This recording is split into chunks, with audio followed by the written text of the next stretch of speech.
Buenos días, muchísimas gracias a ustedes, señoras y señores asistentes, y sobre todo a los organizadores, a la Facultad de Filosofía, de Ciencias de la Educación de la Universidad Central y al IPGH, para quienes va mi felicitación y un agradecimiento por la oportunidad que nos dan de divulgar esta investigación realizada. Empiezo indicando que no soy doctora, no soy partidaria de los títulos, sí soy partidaria del trabajo que uno hace. Yo soy historiadora profesional y me he hecho en el camino, he trabajado mucho en los archivos, en las bibliotecas, para llegar a concretar una investigación que creo que da un aporte a la historia de este país. Soy un poco, me disculpan, pero soy un poco peleada con la tecnología, entonces a veces tengo problemas con estos aparatos. Lo que ustedes observan en la pantalla es una alegoría o una representación visual que la voy a discutir en esta conferencia.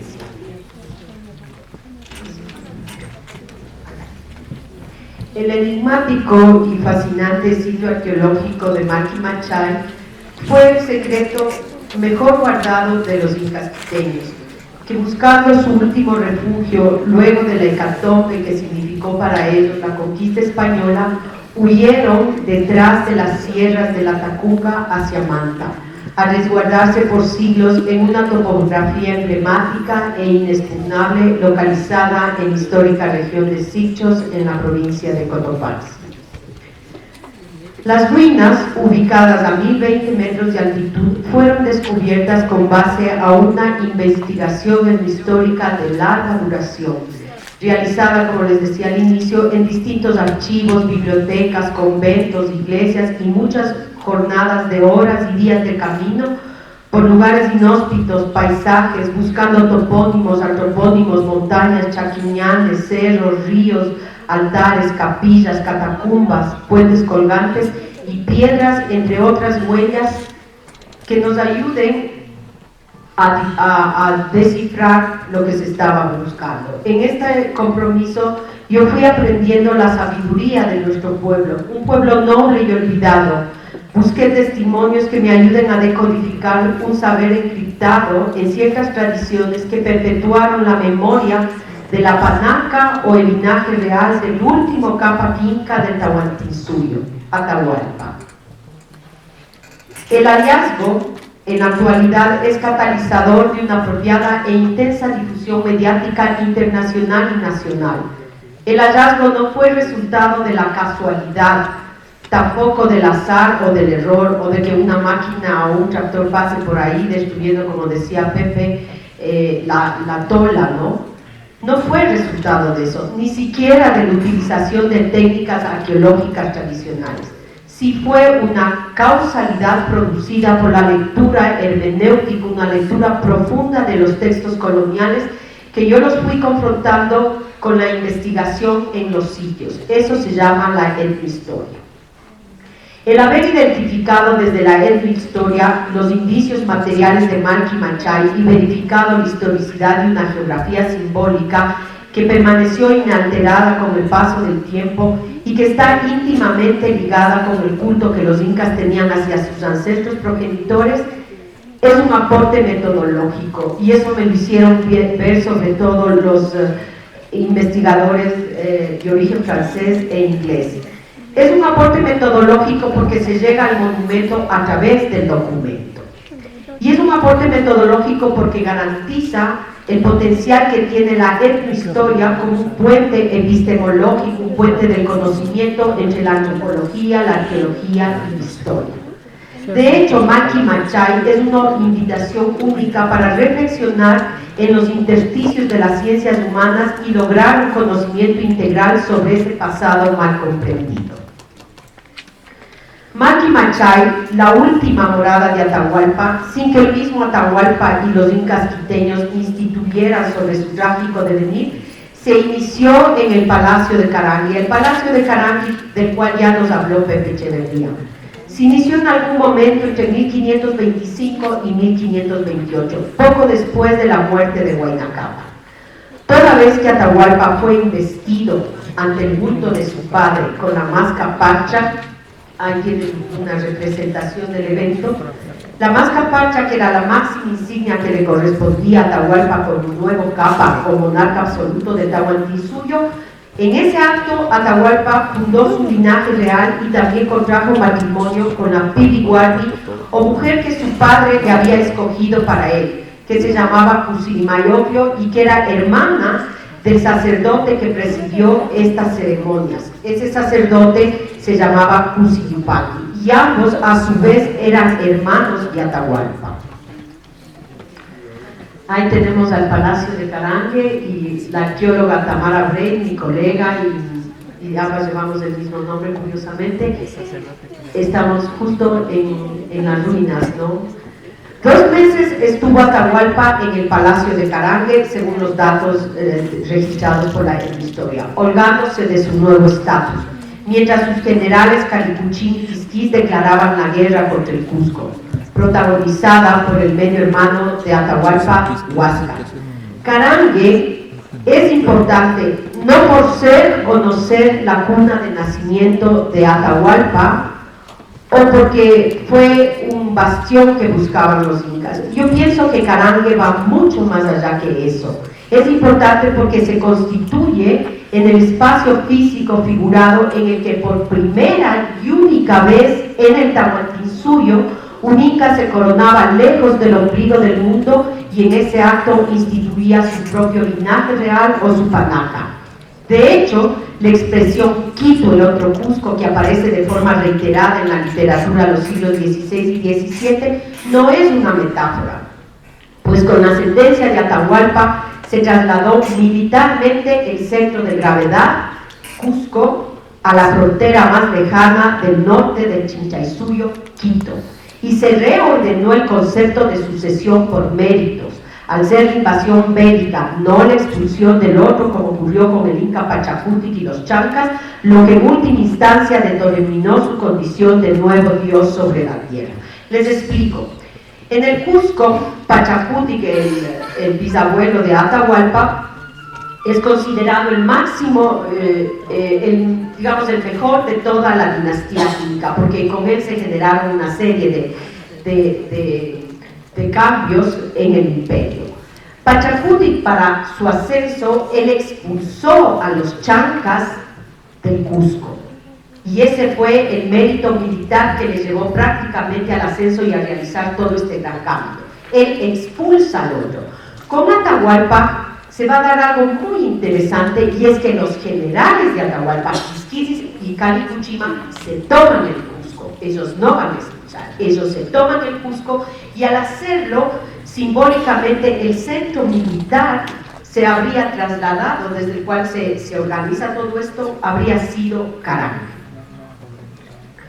De hecho, con la entronización de Atahualpa, con la coronación en Quito, se produce un salto cualitativo, ya que él se convierte en el líder máximo del estado más grande que existió en América antes de que llegaran los españoles. Pensemos que a principios del siglo XVI, solo los imperios chino y otomano eran comparables al imperio inca en tamaño. Un imperio, como bien mencionó Pepe, de 10 a 12 millones de habitantes, y comprendía además la cadena de montañas más poblada del mundo. ¿Qué significa esto? Según el doctor César Itier, un lingüista francés, ningún imperio en toda la historia de la humanidad ocupó una cadena de montañas tan grande como lo hizo el imperio inca. Como nuevo dios sobre la tierra, Atahualpa mandó confeccionar una efigie con sus mismas uñas y cabellos, la que fue llevada en unas andas por sus criados al Cusco. Esta imagen, referida por los cronistas de Indias como Huauqui, tenía una energía cósmica y el mismo poder misterioso del milagro de la transubstanciación. Haciendo una analogía con la hostia y el vino que en la doctrina católica se transforman en el cuerpo y sangre de Cristo, Entre los incas, el cabello y las uñas insertos en el huauqui eran la extensión del hijo del dios Sol, al punto que el huauqui, esta figura, podía encarnar al propio Inca en la guerra, las ceremonias políticas y los rituales religiosos. Cuando Quisquis derrotó a Huáscar en la batalla de Quepalpán, la rendición de los incas cusqueños se hizo frente al huauqui de Atahualpa. Ustedes tienen, aquí tenemos un dibujo de Guamán Poma de Ayala, en donde los incas están derrotando a un pueblo, no sabemos aquí, ¿no? Pero si se fijan, el comandante inca lleva una figurita. Posiblemente ese es un huauqui. El huauqui no representaba, iba mucho más allá, encarnaba al propio Inca. Y Atahualpa tenía su huauqui. Ese huauqui se confeccionó en Carangue. Esto es muy importante que retengan porque vamos a ver luego, según mi hipótesis, cómo sobrevivió ese huauqui.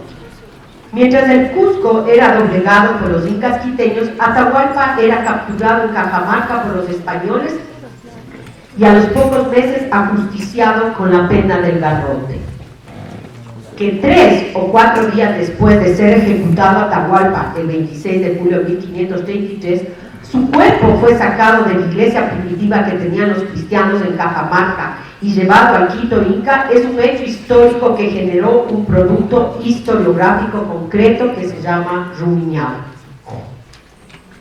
Como hecho histórico, o sea, la traída del cuerpo de Atahualpa desde Cajamarca a Quito, fue narrado casi en el acto por varios testigos presenciales de este trágico acontecimiento. Estete, Mena, Pizarro, Jerez coinciden en que el cuerpo de Atahualpa no fue quemado, sí fue velado durante la noche y enterrado al día siguiente en la iglesia del pueblo.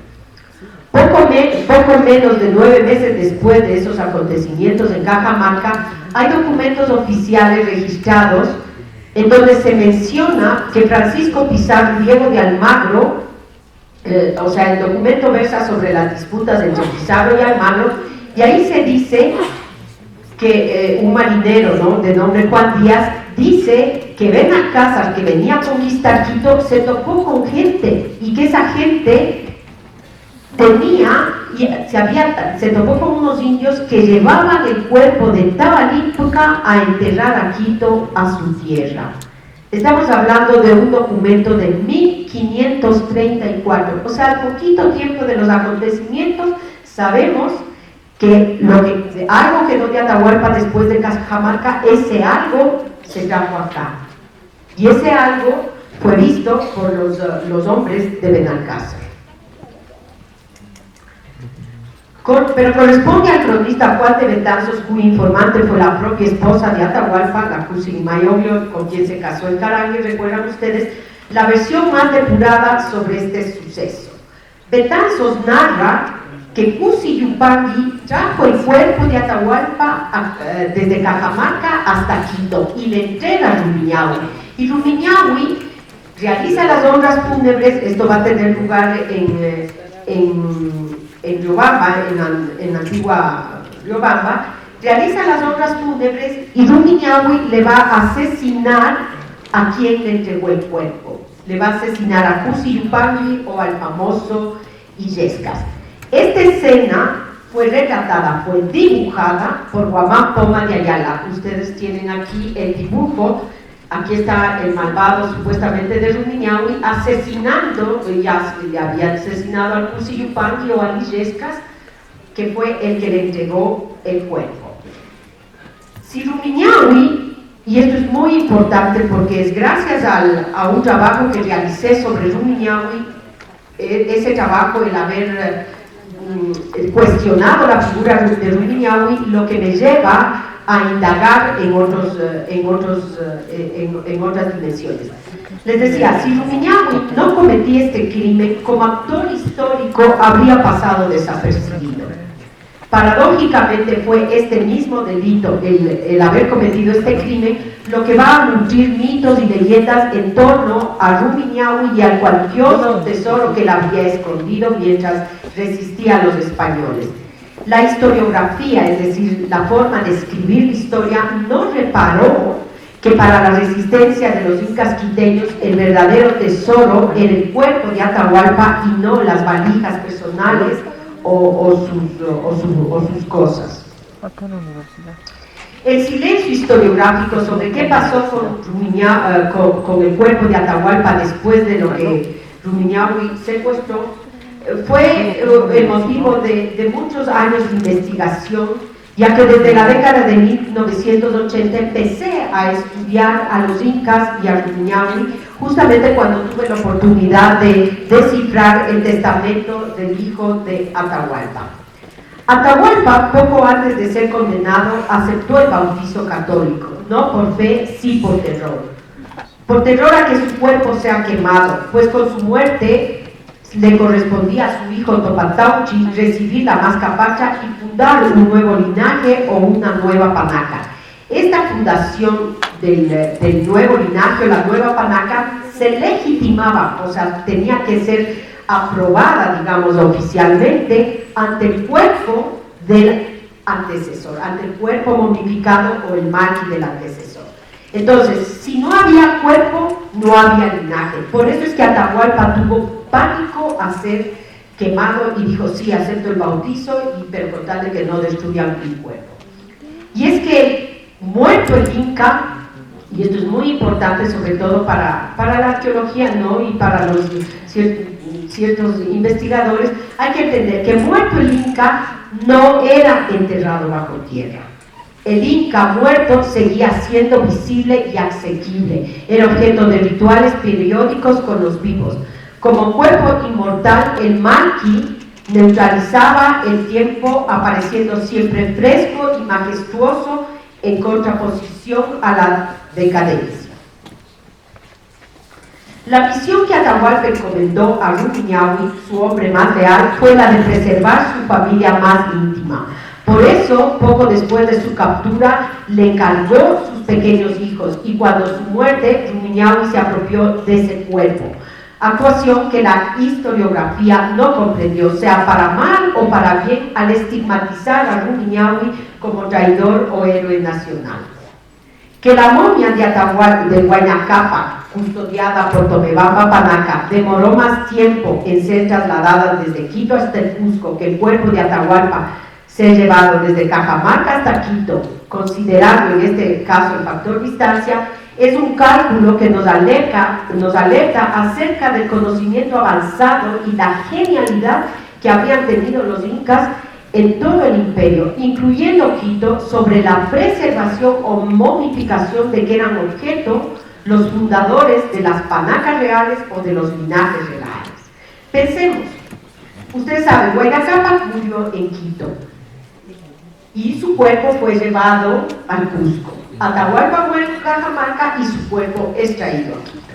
Entre el Cusco y el Quito hay cerca de 440 leguas. Los chasquis se demoraban en llevar la noticia entre 7 y 8 días. Claro, por postas, ¿no? Entre Cajamarca y Quito hay cerca de 250 leguas. O sea, es una distancia mucho menor la que hay de Cajamarca acá que de Quito al Cusco. La eficacia de este saber no fue un impedimento para que los miembros del linaje de Atahualpa también momificaran o conservaran o curaran, como dicen los cronistas, lo que quedó del cuerpo de Atahualpa. Recuérdese la declaración que hizo el marinero Juan Díaz, que dijo que Benalcázar se topó con los indios que llevaban el cuerpo de Atahualpa. Las momias de los incas generaron una parafernalia, una fiesta en el Cusco que tenía embelesados a los conquistadores españoles y angustiados a los miembros de la Iglesia Católica que desde la década de 1570, época del virrey Toledo, se convirtieron en los principales artífices de una agresiva campaña para extirpar la idolatría relacionada con el culto. Pensemos que en el Cusco las momias, cada momia tenía su casita de morada, ¿no? Su casa de descanso, y eran sacadas todos los días a la plaza. Y en la plaza las momias conversaban entre ellas, las momias visitaban a los parientes, se iban a sus casas de descanso, a sus quintas, si quieren, si se vale la pena utilizar esta palabra, Entonces pensemos al Cusco en el siglo XVI y a todas las momias transitando por ahí, pero con toda una ritualidad impresionante, porque salían bien vestidas todos los días y con sus criados y con la chicha y con cantos. Entonces todo esto, claro, a los conquistadores españoles eso les fascinaba, pero la Iglesia Católica, en cambio, estaba aterrada y por eso inicia la campaña contra la extirpación de la idolatría. Para finales de ese siglo, todas las momias de los incas que habían en el Cusco fueron confiscadas y llevadas a Lima. Y para la posteridad, para el futuro, solo quedó su memoria, no así la fórmula sobre su conservación, que hasta el presente sigue constituyendo una gran incógnita. Su búsqueda, la búsqueda de las momias incas, sigue obstinando a historiadores, antropólogos y arqueólogos que están convencidos de encontrarlas en algún lugar recóndito de Lima. A diferencia de lo que ocurrió en el Cusco, en Quito no hubo procesos contra la extirpación de las idolatrías, porque el único cuerpo que estaba aquí era el de Atahualpa y ese cuerpo lo escondieron enseguida.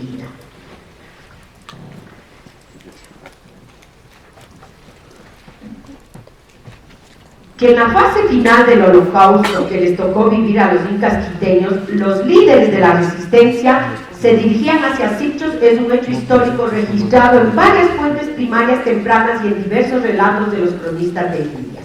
Es esta información que yo la he analizado y confrontado con evidencias materiales arqueológicas, con tradiciones etnográficas y con la identificación de topónimos y antropónimos que dan cuenta de la perpetuidad de una geografía simbólica estrechamente ligada con Malqui Machado.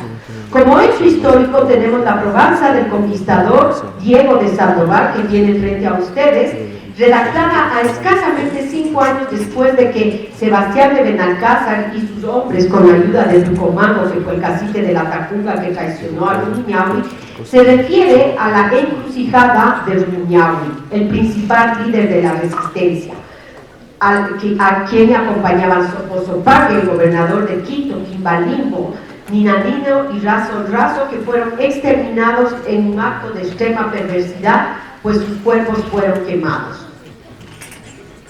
En semejante escenario de circunstancias adversas, pensemos el caos que sufrieron los incas quiteños y también la población indígena local. Había desorden, intriga, violencia, deslealtad. Para los incas quiteños solo había una alternativa final para salvaguardarse. Esa fue Sitges, la región de Sitges. Y su decisión no fue tomada por capricho, sí por estrategia. Vamos a ir descartando por qué no fueron a refugiarse, por ejemplo, en Carangue. Carangue fue el último bastión en ser conquistado por los incas en todo el Tahuantinsuyo. Carangue tenía animadversión hacia Huayna pues la matanza de Yaguarcocha era un evento fresco en el imaginario colectivo de estos pueblos sometidos hacia 1515-1517. El Quito aborigen, o sea, donde estamos actualmente, no obstante que fue el eje político-administrativo del Quito Chincha y Suyo, fue una de las primeras plazas en ser tomadas por los conquistadores españoles, que tuvieron la ayuda de los mismos indios del sector como pillajos, coyahuasos, a quienes Rumiñahui les imputó de traición y los ejecutó cruelmente. Tomebamba Panaca, el Surcañar, fue el primer bastión conquistado por los incas en la parte sur del Quito Chincha y Suyo, y no era viable por su indicada afinidad con la causa del Cusco. Ellos desde el inicio se aliaron con Huáscar, y cuando la conquista española, Benalcázar, el grueso de las huestes de Benalcázar estaba constituido por mujeres y hombres cañares. Sitges, se recalca, no se escogió al azar. La región tenía las mejores condiciones para el refugio de la resistencia de los incas quiteños. Paradójicamente, el haberse refugiado en Sitges en el largo plazo significó una tendencia de esos pueblos hacia la autarquía y condiciones de aislamiento y pobreza. Sitges fue la región escogida por los incas quiteños para refugiarse porque allí había la presencia de una población incondicional en una guerra simétrica, los mitimaes, que según Cieza de León abundaban en la región.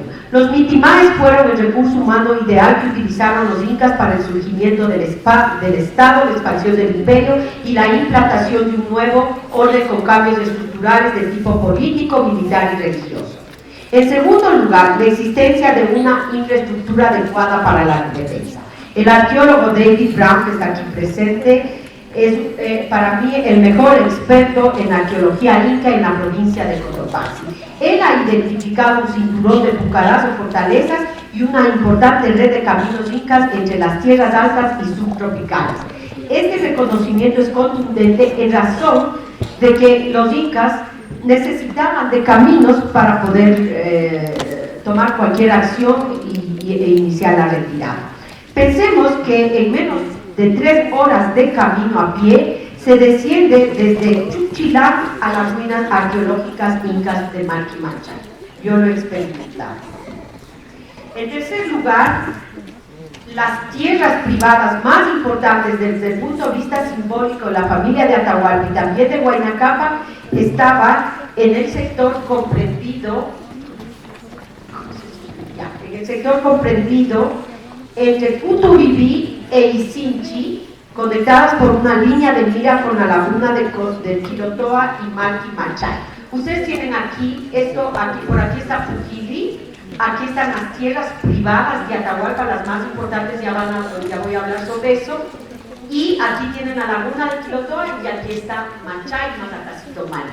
Entonces, las propiedades privadas estaban conectadas con las ruinas de Malquimanchay, y en el medio, más o menos, está la laguna del Quilotoa.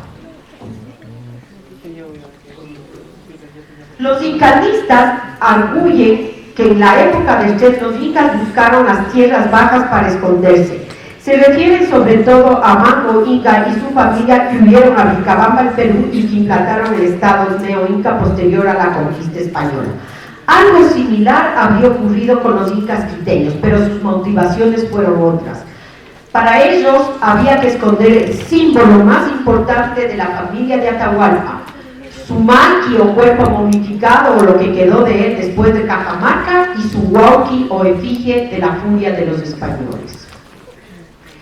Que el maqui tenía una morada llamada Manchay es un hecho histórico registrado en los expedientes del visitador Cristóbal de Albornoz y los jesuitas Arriaga y Avendaño, quienes participaron activamente en la campaña de extirpación de idolatrinas a finales del siglo XVI y principios del XVII.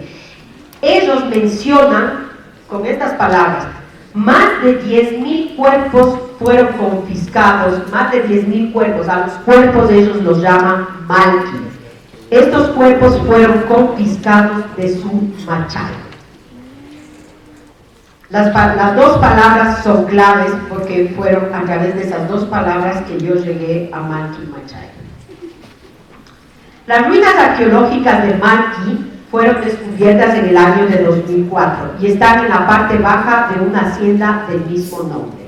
En tanto que Manchay está aquí, esto es Malqui y esto es Manchay. Manchay está encima de una pequeña colina localizada poco más o menos a unos 1000 metros más allá de Malqui. A este lugar llegué en el 2010 con la arqueóloga Tamara Bray y con el economista Jaime Pasco, aquí también presente. Yo llegué a Malqui y a Manchay no al azar. Yo llegué sabiendo a dónde iba y les dije, vamos a Malqui por estas razones y luego vamos a Manchay por esta razón. No se llegó al azar, se llegó a través del papel, de una investigación etnohistórica. ¿Por qué yo considero que Malqui y Manchay son de procedencia inca y estarían ligados a la última morada de Atahualpa? Lo vamos a desarrollar a continuación. El primer argumento, la toponimia y la antroponimia quichua inca. En Ecuador, a diferencia del Perú, las palabras de origen quechua son fácilmente identificadas con la presencia inca. En este sentido, no hay la dicotomía o la preocupación, ¿será antes de los incas o será después de los incas? O es inca o no es inca, porque el quechua implantaron los incas. Corresponde, ellos le implantaron el quechua como lengua vehicular en el proceso de expansión de su imperio. Las voces Maqui y Machay son de origen quichua. No son un capricho lingüístico o vocablos contaminados o retocados. Son testimonios de larga duración que responden a una tradición oral de raigambre inca, no yugo, ni quitu, ni colonial, ni republicana. Como topónimos, Maqui y Machay están uno al lado del otro. No hay ningún otro topónimo que separe este espacio físico. Por eso yo le llamo a las ruinas Maqui-Machay, porque los dos topónimos están juntos y no hay necesidad de separar Maqui y Machay. Los dos están juntos. Y Maqui y Machay es el único sitio arqueológico en los Andes que se ha identificado hasta ahora en donde se da esta correspondencia geográfica. Porque en el Perú también hay Tambo Machay, pero no hay ningún Maqui al lado. En el Ecuador es en el único sitio donde Maqui y Machay como topónimos están juntos. Como significado y significante, diacrónicamente ambas palabras han permanecido sin variaciones fonéticas desde su remoto origen y formaban parte sustancial del culto que los incas tenían hacia sus ancestros progenitores. Como referencia histórica, el topónimo Maqui, igualito a lo que está ahora, o sea, siempre se dijo Maqui y ahora también se llama Maqui, está registrado como pueblo de camayos y yungas desde mediados del siglo XVI. Aquí tenemos la evidencia del documento en donde se menciona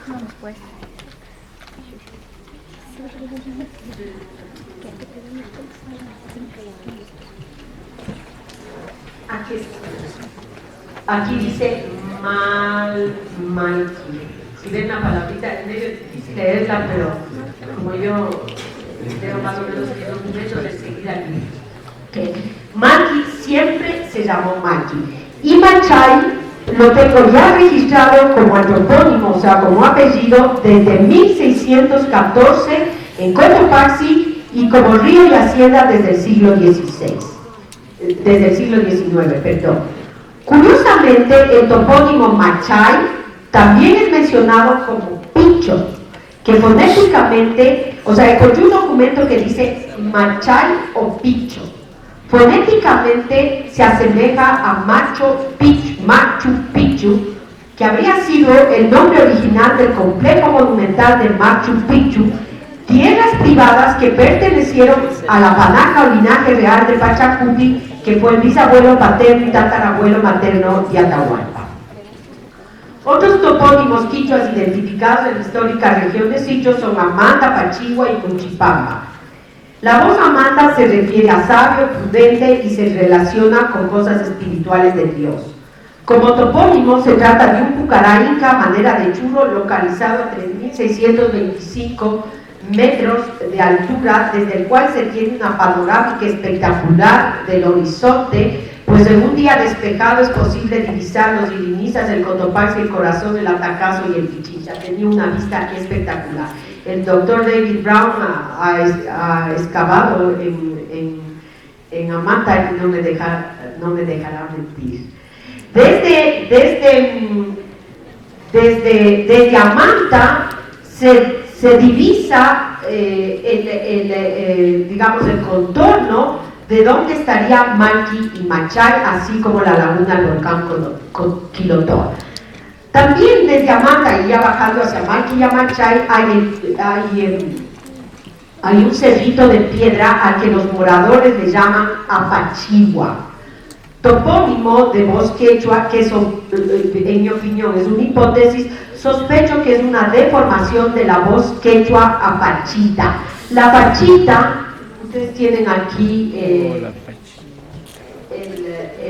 apachigua, en Sichos, y esta es una pachita en el Cusco. Esta fotografía tomó el señor Federico Grandes, que también está aquí presente, en un día despejado. Entonces quiero hacerles notar cómo esta apachigua, aquí tienen Machu Picchu, ¿no? Este es Machu Picchu, una fotografía antigua, y este es el Huayna Picchu, ¿se fijan? Y aquí tenemos el Apachigua en Sichos. Los incas siempre buscaban en la geografía algo que le remita a a sus orígenes o a sus cerros que adoraban en el Cusco. O sea, escoger y poner nombres a los sitios no lo hacen al azar, eso forma parte de su cosmovisión.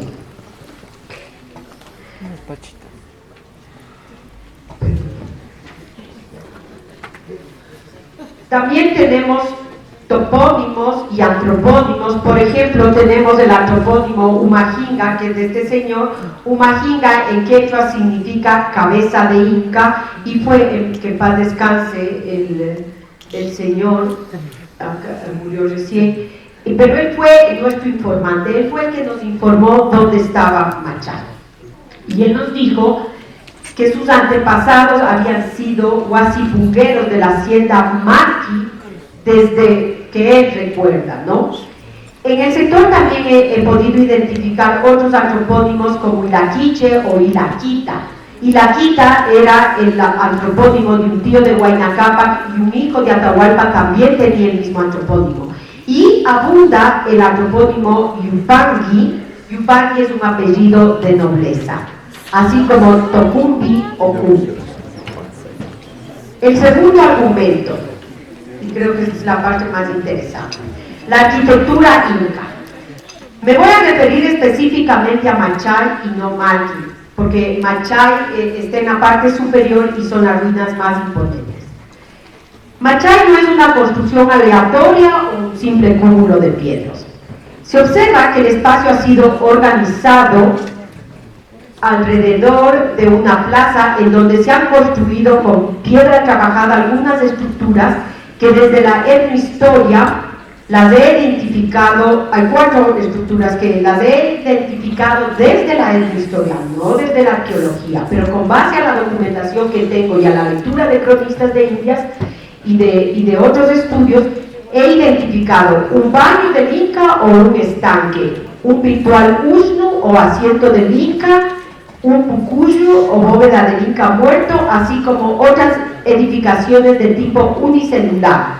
A este conjunto monumental se accede por un portentoso callejón de ingreso en forma de zigzag. Aquí tenemos un plano topográfico.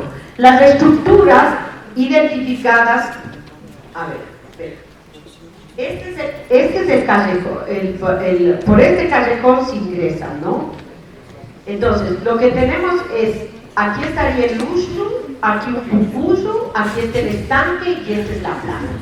Todas las estructuras, si ustedes observan, están orientadas de este a oeste, no de norte a sur, y esto no es inocente. Están orientadas de este a oeste porque recorren el camino del dios Sol. Hay una asociación con el cosmos incaico. Pues recuerden, Manco Inga, cuando se fue a Vilcabamba para intentar recuperar el Cusco, también siguió esa trayectoria, este-oeste. Ellos no van de norte a sur, sino de este a oeste. La plaza, vamos a hablar. La plaza, ahí tenemos la plaza, no es cuadrada o rectangular como aquella de Carangue que vimos en las diapositivas que nos mostró mi colega Pepe Echeverría.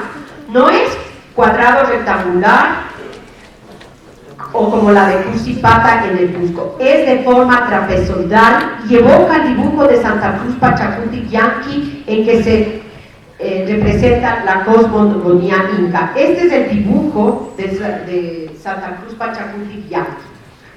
En la plaza se ha reconocido la existencia de arena a simple vista, ¿no? Como hipótesis, no sería improbable que se haya sacado la tierra propia de la arena para rellenarla con arena de la costa del mar, como se hizo en la plaza del Cusco para reverenciar a Viracocha, considerado por los incas como su criador universal.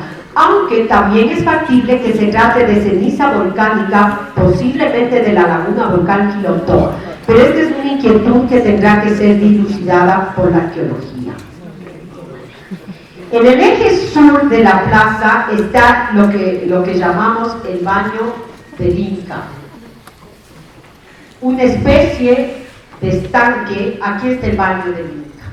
Y esta es una fotografía antigua, porque ahora no está así, ahora está totalmente destruido, pero gracias a ciertas indagaciones que realicé, pude conseguir esta fotografía antigua que nos permite saber, a diferencia de lo que ocurre, por ejemplo, en Carangue, en donde el monumento ha sido destruido, aquí aún tenemos ruinas en excelente estado de conservación y la posibilidad de restaurarlas en su forma original. Entonces, en esta fotografía, ustedes pueden observar, aquí hay un estanque o baño del Inca.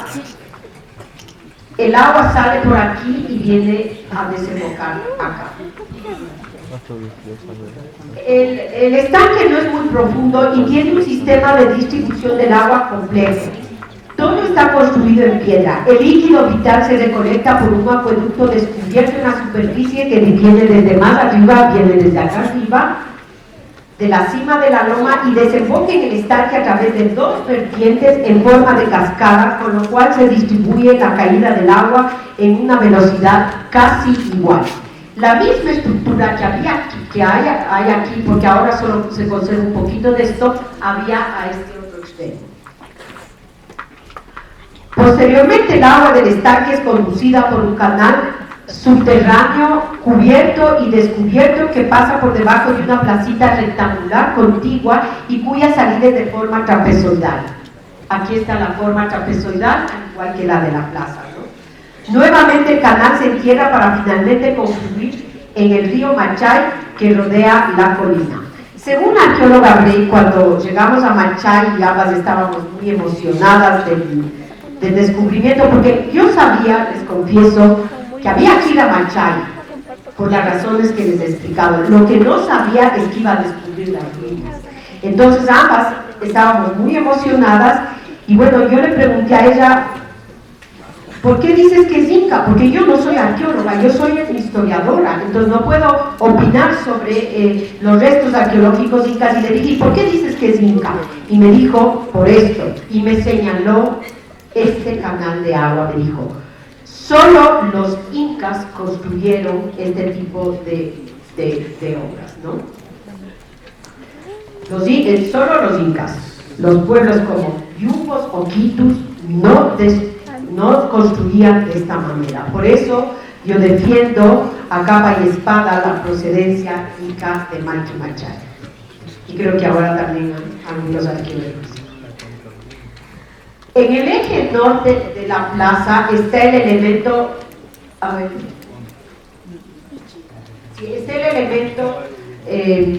arquitectónico más divisado en la superficie. Se trata del Uxnu. Este es el Uxnu, ¿no? Aquí está el Uxnu, o asiento del Inca. Según Guamán Poma de Ayala, el Uxnu era un símbolo de poder y era edificado sobre una plataforma elevada de piedra compuesta por 4 escaños orientados hacia el oeste. La ubicación de los escaños en Machay, porque los escaños aquí están los escaños, están orientados hacia el oeste, hace eco a lo que el extirpador de idolatrías Cristóbal de Albornoz percibió en el Cusco colonial cuando indicó que en el Cusco el Uxnu era el pilar en donde los incas bebían al sol. Bebían al sol cuando sale el sol, ¿no? En Machay, se reproduce en Machay un asiento similar al que usó Atahualpa cuando su primer encuentro con Francisco Pizarro. Bueno, aquí tienen ustedes, les voy a explicar esto. El estanque está aquí, ¿no? Entonces el agua recorre por debajo de la plazoleta y va a desembocar acá, y acá está el Uxnu. Aquí tenemos el Uxnu, ¿no? Y una recreación visual, viendo las imágenes de lo del Cusco, de cómo a los incas les sentaban en su Uxnu o en su pequeño escaño. En el Cusco, a las momias incas solían sacarlas todos los días bien aderezadas y las sentaban en sus escaños de oro para que beban del dios Sol. Suidema plantea que el Uxnu, esto es muy importante porque creo que Machay puede coincidir lo de Suidema, que es uno de los mayores expertos incas. Suidema plantea que el Uxnu es una plataforma o pirámide que estaba siempre junto al estanque, que conducía el agua al interior de la tierra por medio de un canal subterráneo y dio todo un carácter cetónico. Monteverde Sotil, uno de los mejores arqueólogos peruanos en la actualidad y que ha trabajado mucho los Uxnus del Perú, dice que el Uxnu siempre está asociado a un estanque y que era utilizado para ofrendas líquidas relacionadas con ideología y religiosidad incaica, pero no han encontrado Uxnus con el estanque. Y Thiers, el lingüista francés, desde la lingüística, afirma que el Uxnu es una estructura, un asiento reservado para el Inca, conectado por un conducto subterráneo destinado para ofrendas líquidas a la tierra. Resulta que en Machay tenemos aquí el supuesto Uxnu, el estanque, el canal subterráneo, la plazoletita, y esto, el canal se entierra y las aguas van a dar al río Machay. Es decir, que de pronto estamos frente a una evidencia física importantísima para entender cómo funcionaba el Uxnu con el estanque. Tenemos la evidencia física y tenemos la documentación histórica. Toca ahora unir esfuerzos para hacer la interpretación final. En el Cusco, a las momias incas solían sacarlas todos los días bien aderezadas y las sentaban en sus escaños para que beban el sol. Pero en el Cusco, durante la noche o el mal tiempo, incluso por temporadas, las momias de los incas descansaban en su pucuyo. Claro, porque hay que pensar, la momia no es enterrada bajo tierra, la momia sigue viva. Entonces, ¿la momia qué necesita? Estar en el día en algún lado y estar en la noche en otro lado. Entonces, en el Cusco, a las momias les llevaban a su pucuyo para que siempre se vean sanas. En Machay es reconocido de forma hipotética una estructura arquitectónica que está alineada con el Uxnu, pero ubicada en la base norte de la plaza hacia el este, similar al pucuyo dibujado por Guamán Poma. Este es lo que yo llamo el pucuyo. Aquí hay esta como piscinita, qué sé yo, y este es un pucuyo dibujado por Guamán Poma. ¿No? Otras estructuras de piedra se encuentran a lo largo de toda la base de la plaza. Se trata de construcciones de un solo andar y la mayoría no tiene divisiones interiores. De pronto formaban parte de la cancha, acá esos espacios cerrados por un muro que delimitaba el complejo, con lo cual, como insinúa Thiers, se garantizaba la intimidad de la vida que se producía detrás de ella. Con base a los argumentos expuestos, mi hipótesis es la siguiente. Las ruinas de Machay no corresponden a un Incahuasi o un palacio como el de Carán, tampoco a un tambo administrativo o posada o lugar de descanso del Inca como el de Rumicucho o del de San Agustín del Cargo o a fortalezas como la de Ingapirca en Cañar o el Pucará de Rumicucho, o una Callanca o galpón grande con grandes extensiones con funciones múltiples o lugares sagrados públicos como el Coricancha en el Cusco o Tambo Machay. Aquí tiene Tambo Machay, fíjese en las caídas del agua medio similar a las de nuestro Machay, o el Atliahuatzi o el Uxnu astronómico de San Juan de Pariachi en el Perú. Entonces, ¿qué es Machay? Machay, en mi opinión, sí podría haber sido el espacio físico individual que sirvió para el recogimiento del cuerpo seco o curado de Atahualpa, su casa de descanso, en contraposición a la iglesia católica, que para los indígenas y los incas era un espacio físico concebido como una casa de tormento, en donde los cuerpos de sus progenitores, de los fundadores de sus familias, de sus años y linajes, estaban enterrados bajo tierra, en donde no había libertad para moverse. El Machay es diferente, el Machay se mueve, el Inca sigue vivo, como yo decía, no lo digo yo, lo dicen, se dicen las crónicas también, es como una genealogía viviente. Estos sitios, estos Machay, usualmente eran ubicados en sitios inexpugnables. Estos sitios eran la morada final del cuerpo o el machay del Malqui. No se está diciendo, y esto que quede bien claro, que Atahualpa esté enterrado aquí. Primero, a las momias incas no les enterraban. Creo que varias veces he explicado esto, pero hace falta recalcar. Nadie está diciendo que Atahualpa esté enterrado aquí. Lo que se está sugiriendo es que esta fue la casa final, la morada final de Atahualpa, en donde lo que quedó de él seguía siendo venerado, seguía siendo objeto de conservación de su memoria a través de su familia más íntima. Fue este espacio emblemático ubicado en la región de Sichos que los incas quiteños comandados por Rumiñahui escondieron de la codicia de los conquistadores españoles, un rincón que albergaba el tesoro más preciado para ellos, lo que quedó de Atahualpa después de Cajamarca y que desde la etnohistoria por más de una década se indagó científicamente a través de pistas indirectas hasta ubicarlos. A Maqui Machay no llegué yo buscando cerámica y hubo o trapiches o panela de origen colonial o republicano. Mi equipo siempre buscó una geografía sagrada con indicios arquitectónicos de procedencia inca. Esto es, trabajo en piedra, sencillo, simétrico y sobrio, relacionados con la morada final de Atahualpa. Entiendo que ya están cansados, pero ya acabo. Tercer argumento, Maqui Machay no es un evento aislado.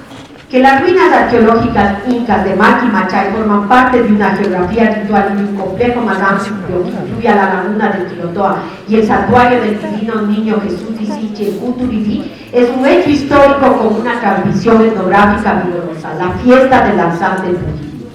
La familia de Atahualpa, siguiendo la tradición inca cusqueña, devino en la época colonial, devino en una entidad política acomodada con distintos bienes materiales. Esta situación prevaleció durante el periodo colonial, sobre todo en el sector de Pujilí, en el que se habría reproducido el culto al Huauqui de Atahualpa. ¿Quién tenía el Huauqui de Atahualpa? Quisquis. Aquí ustedes tienen un dibujo, el único dibujo que existe del siglo XVII, de principios del XVII, en donde está Atahualpa y Quisquis. Quisquis llevaba la guayacapa, que es el caracol triunfante, y también tenía el Huauqui. Después del triste episodio de Cajamarca, cuando Francisco Pizarro ya había ocupado el Cusco, apoyado por Manco Inca, Quisquis, recuerden que él tenía el Huauqui de Atahualpa cuando le derrotó a Huáscar, le dijo, te rindes frente al Huauqui de Atahualpa. Él tenía el Huauqui, él no podía dejarle botado por ahí nomás, ¿no? Quisquis inició la retirada hacia Quito para encontrarse con Rumiñahui. ¿En dónde se iba a encontrar Quisquis con Rumiñahui? En Sichos. Pero poco antes de llegar a Sichos le capturaron en Tiquizambi y sus propios hombres, los guambracunas de Caranque, le asesinaron. En este acto cruel intervino Huayna Palcón, que era el medio hermano de Atahualpa y que en mi opinión se habría apoderado del Huauqui. ¿Quién es Huayna Palcón? En la época colonial él va a devenir en el famoso mango, en el famoso Mateo Pacte. Aquí tenemos un cuadro que le he podido descifrar, ojalá se le vea más o menos, es medio oscuro. Está en el convento de San Francisco. Es el bautizo del hijo de Atahualpa. Aquí le están bautizando a Atahualpa, aquí está Fray Conocorrique. Este indígena, yo calculo que es Tucomango o el cacique de la Tacuca. Y este es Mateo Pangue, el tío de Atahualpa o Huayna Palcón, su esposa, doña Angelina Comenzana, que era la hija del cacique de Quito, y su hijo, Antonio Alpuyo, a quien el Auqui le va a dejar algunas herencias. Estos tres hombres, estamos hablando del hijo de Atahualpa, Topatauchi, Tucomango y Mateo Pangue, fueron educados por Fray Codoco en el convento de San Francisco de Quito y fueron los miembros más importantes del linaje o panaca de Atahualpa que sobrevivieron a la conquista española. Los tres hombres tenían propiedades en Uturibi y Sinchi y acostumbraban a reunirse en ese sector con los Ati de Salcedo y Píllaro. Aquí tenemos a Isinchi. Conforme a la leyenda recogida por la señora Ramírez sobre el origen del divino niño Jesús de Isinchi, dice que en el siglo XVIII en Isinchi funcionaba un obraje de comunidad muy importante, y en el siglo XVIII la leyenda dice que de uno de los fardos de lana que llevaban los indígenas sobre una mula al obraje se cayó una figurita muy pequeñita. No dicen que era grande, dicen que era pequeñita. El dueño del obraje la confundió con un muñeco y dejó que los niños sigan jugando, ¿no? Pero luego tuvo varios sueños y el niño, esta figurita le habló y le dijo: "Constrúyeme aquí una iglesia". Fue así que nació el culto al divino niño Jesús de Isinchi. Aquí tienen ustedes el santuario, ¿no? Es un dibujo antiguo, y al niño le adoran en esta casita, no le adoran en la iglesia. La iglesia solo sirve para ciertos eventos como matrimonios, qué sé yo, bautizos, pero al niño le siguen adorando en esta casita. Hace 2 años, mientras realizaba un trabajo de campo en Cuturibí, Isinchi, entrevisté a ciertos miembros de la comuna de Cuturibí y les pregunté: bueno, cuéntenme cómo surgió la leyenda del niño de Isinchi. Entonces ellos más o menos me volvieron a repetir lo que ya les dije. Y yo les pregunté: bueno, ¿y el muñequito era grande, era chiquito? Y dice: no, siempre era chiquito. Y le digo: ¿y de qué era hecho? Dice: de marfil. Y le digo: ¿y cómo le llamaban a ese muñequito? Y ellos me respondieron: Huauqui. En el Huauqui, posiblemente de Atahualpa. Una casa, lo que ustedes ven aquí son ruinas en Isinchi que están ahí abandonadas, y ojalá en un rato esto también sea objeto de un rescate importante. Aquí tienen piedras labradas incas y hay una pequeña pared. Lo que vemos ahí puede ser parte de una casa. Una casa a simple vista puede producir interesantes efectos estéticos, es bonito o es feo. Pero una casa estudiada produce entendimientos que remiten a otras dimensiones más profundas. La tradición debe ser descifrada para comprender la paternidad que tendrían los sujetos de esas prácticas respecto a su pasado más lejano. En este caso, el pasado más lejano nos transporta al Pujilí de los incas. El Pujilí de los incas, aquí tenemos, en el documento se menciona, y no sabíamos, Pujilí en los documentos del siglo XVI se menciona como el Pujilí de los incas. Yo he investigado mucho en archivos y no conozco ningún otro pueblo en nuestro Ecuador que diga Carangue de los incas, Quito de los incas, qué sé yo, los Chillos de los incas. El único pueblo que he encontrado que dice que es Pujilí de los incas es Pujilí. Porque en Pujilí se refugiaron los incas quiteños, los descendientes de Atahualpa,